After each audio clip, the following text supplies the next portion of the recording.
All right. We're at the Steelers now. This is where you went into rapid fire the last time we recorded. I'm pretty sure there's like 6 or 7 teams left. Some more interesting than others. Some not interesting at all. Yeah. Do you want to just fire down next few teams and try to knock them out quick? I do like the Steelers to talk about just because Pickett. Okay. We may have talked about the we talked about the Steelers because I remember I raved a little bit about Diontae Johnson. So maybe it starts with the Jets. I don't know. Yeah, probably starts with the Jets because we have the Saints too, who are mildly intriguing too. But once we get to the Jets, it's like the Jets and the Texans and garbage. So right. we'll talk. Let's talk about the Steelers. Let's talk about the Steelers. Deserve the airtime of the others, but Pickett, coming into a really good, perfect spot. The only quarterback taken in round 1, literally played down the street from where he's now going to be playing. I do think there's some real validity to that, being comfortable where you're already located. So he goes into an offense that was 4th in pass attempts per game last year, nearly 40 per game with dead-armed Big Ben. So if he takes over as a starter from day one and he's got those weapons and he's throwing that many times, the results are going to follow. Big Ben was like a quarterback 16 last year, even though he sucked. The volume will be there.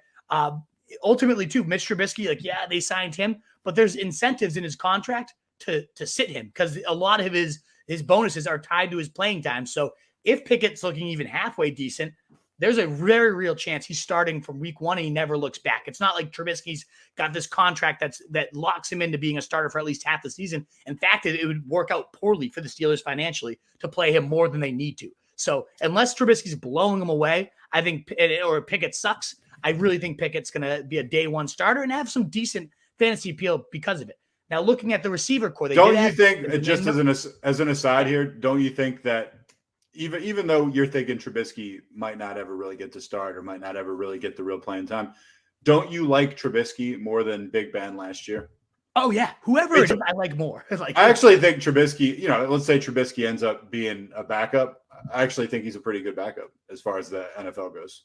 The last time I forget the exact stat. We talked about when he signed with the Steelers a few pods back in a couple months ago. But he was like the quarterback 13, I think, in fantasy, like quarterback 10 in points per game, went like 11-5 with Matt Nagy as his head coach. Like there's a lot to sneaky like. And there was some weird stat where he's never thrown a pick 6, even though in my mind I can remember him throwing 8 9. Of them, right? Yeah, right. Exactly. Anyway, go ahead. He's better than he gets credit for. So whether he actually starts or not, we'll see. I hope he gets a chance somewhere down the line somewhere. Probably won't be with Pittsburgh. Maybe it is, but we'll see. Wide receiver wise, again, no team drafts better than the Steelers. We've seen that time and time again at the position. And when they draft George Pickens in the 2nd round, Greg Casal's number 1 receiver, a film guy that I absolutely love, you take notice for your rookie boards and you take notice for who's that going to impact. Diontae? I don't think so. That as you said, we were gushing about him last time. Well, 169 targets, 2nd last year. 28.5% target share, 4th last year. 107 receptions, 5th. 111, 61 yards, 9th.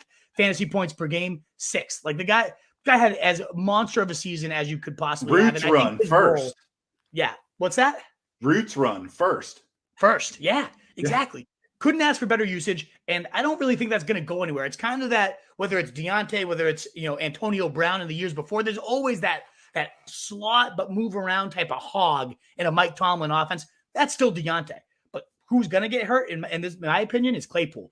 He didn't have a great year last year. We saw him fall from the wide receiver 23 as a rookie to the wide receiver 38. You never want to see someone go backwards on those points per game. And yes, could you very clear, reason Big Ben was just that much worse from one year to the next.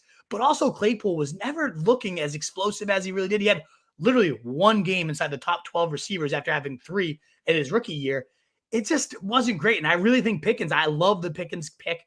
I love that a lot of the experts who I buy into love him as well. And I love that the Steelers love him as well because they know receivers better than anybody. So I think this is a big hit for Claypool. They also took Calvin Austin, another speed demon, in round 3. Who maybe he turns into something too. But ultimately, tough hit for Claypool, in my opinion. Diontae, keeping him right where I am. Great landing spot, though, for Kenny Pickett. Really like where his upside could be. He's the only quarterback I would take in round 1 of rookie drafts.